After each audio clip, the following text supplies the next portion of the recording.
esse livro é muito interessante, porque ele devia ser, ao invés de ser o retrato de uma família, devia ser o processo de um retrato. Porque esse livro conta um processo. Quanto tempo o cara ficou fazendo o retrato da família Kennedy, né? Você tem a imagem, você tem as imagens finais e você tem uma coisa muito interessante que são, olha, os contatos. Acho que eu tenho esses contatos maior aqui para você. Olha, um contato. Como você faz um retrato, né? Olha o casal Kennedy. Qual será a imagem escolhida? Alguém arrisca? Vamos ver se temos a imagem escolhida aqui. Oh!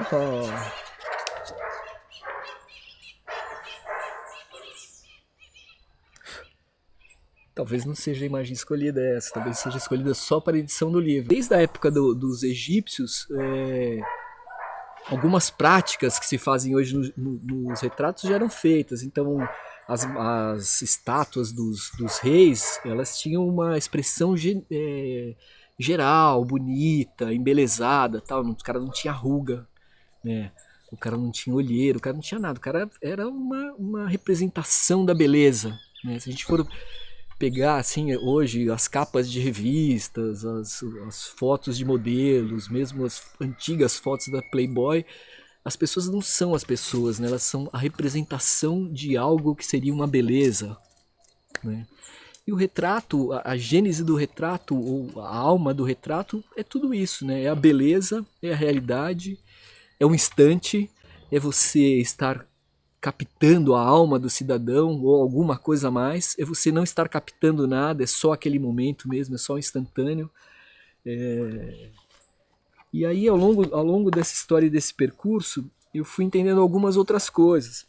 E fui conhecendo também algumas outras pessoas, alguns outros fotógrafos.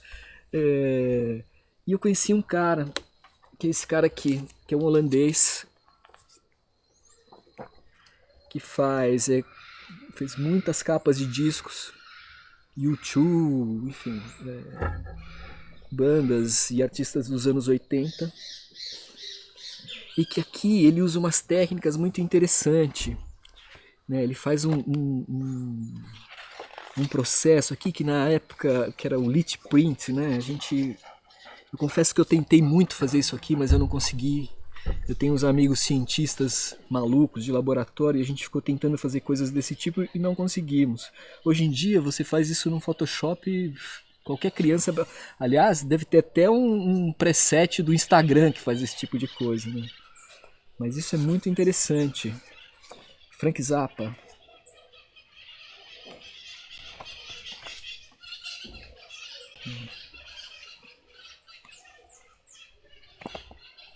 J.J. Cale. Uma outra coisa é que, vendo um livro desse, né, cheio de artistas e músicos, uma outra coisa que fez com que eu também me tornasse fotógrafo, que eu gostasse de fazer retrato, é a música. Tenho uma relação muito forte com a música e sempre um desejo muito grande de fotografar artistas, músicos, uma possibilidade de se aproximar dos ídolos, né, fazer retrato. São obras-primas, né? Olha isso.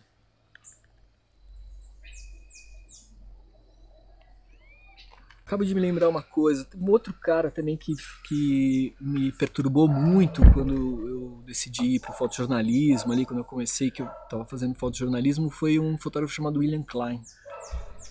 Tem um livro dele, Close Up, muito interessante. E eu coloquei a causa de experimentar, né? Se você vai conhecendo uma coisa, vai experimentando. Um dos meus primeiros plantões de domingo na Folha de São Paulo, no jornal, eu fui... O editor lá, Elcio Nagamini, era o editor, ele me deu uma pauta. A pauta era a seguinte: religaram o chafariz da Praça da Sé. Vai lá e faz uma foto pra gente oferecer pra primeira página, só que você tem que estar aqui às 5 da tarde. Eu fui, cheguei lá, tinha um universo de meninos, na época a gente chamava de menino de rua, né? Hoje é criança em situação de... não me lembro agora, mas politicamente correto falando, não é mais menino de rua. tinha um bando, e naquela época não tinha o crack ainda nas ruas, então as crianças eram amáveis, a gente tinha uma relação.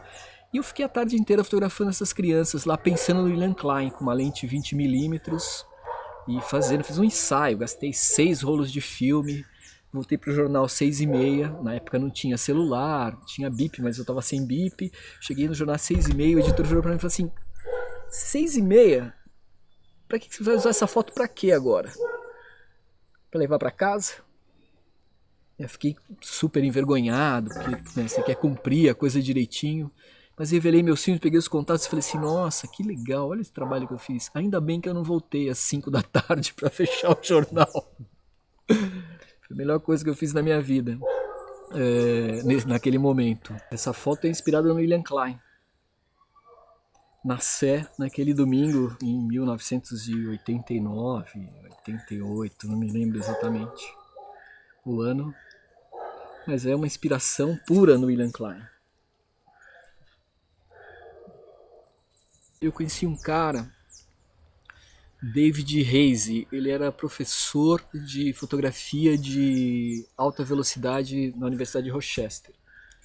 Ele veio para o Brasil fazer um seminário, fazer uma palestra, não sei o quê, e na época a Folha levou ele para dar uma palestra lá, e ele contou uma história que ele fotografava com o filme rodando na câmera e que criava uns efeitos, mostrou aquilo, eu fiquei fissurado por aquele negócio. Eu estava naquele momento, eu queria fazer um trabalho sobre o nu feminino, queria fazer nu feminino, e não sabia muito bem como fazer. Quando eu descobri essa técnica, eu falei, vou usar isso. Vou usar isso, comecei a experimentar, e acabei desenvolvendo um trabalho que virou o Corpore Insano. Nesse caso aqui, a ideia que estava em jogo era uma coisa que está muito em discussão, que era essa relação com o corpo, né? Eu aumento, eu diminuo meu corpo, eu uso alguma coisa para melhorar o meu corpo, eu uso uma coisa para emagrecer, eu vou movimentando meu corpo para lá e para cá, o meu corpo é elástico, ele pode ser o que eu quiser com ele. E representa o nu feminino por conta da representação da mulher, que a mulher se transforma muito, né? A mulher tem uma capacidade de transformação, uma capacidade elástica muito grande, em todos os sentidos. Fiz o trabalho, fiquei, na verdade, 3 anos entre pesquisa, desenvolvimento, experimento, até conseguir terminá-lo. E acabei botando ele embaixo do braço, saí para viajar com ele, estava indo de férias para a Europa e, enfim, por conta de uns amigos que me apresentaram, um diretor de um museu da Holanda, amiga minha, Bel Pedrosa, também uma grande retratista, me apresentou um diretor de um museu e o cara gostou do trabalho e acabou fazendo uma exposição lá, enfim, foi uma exposição coletiva com vários brasileiros, uma exposição chamada Sampa, e esse trabalho meu fez parte dessa exposição. Depois de algum tempo fazendo isso, né, girando o filme na câmera tal, não aguentava mais efeito e estávamos ali em 1995, não me lembro exatamente, mas havia um movimento muito grande em função dos 500 anos de Brasil, ali um monte de gente trabalhando com projeto, não sei o que. Eu falei, vou fazer um projeto também. E fiquei pensando no que fazer, queria fazer retrato de brasileiro, queria fotografar com uma câmera 4x5, filme preto e branco e tal. E aí eu decidi, conversando com os amigos, decidi fotografar o circo brasileiro. E aí fiz um trabalho inteiro de retrato de circense. Eu viajei um pouco, ia para os lugares, para os circos, visitava os circos, fotografava o espetáculo.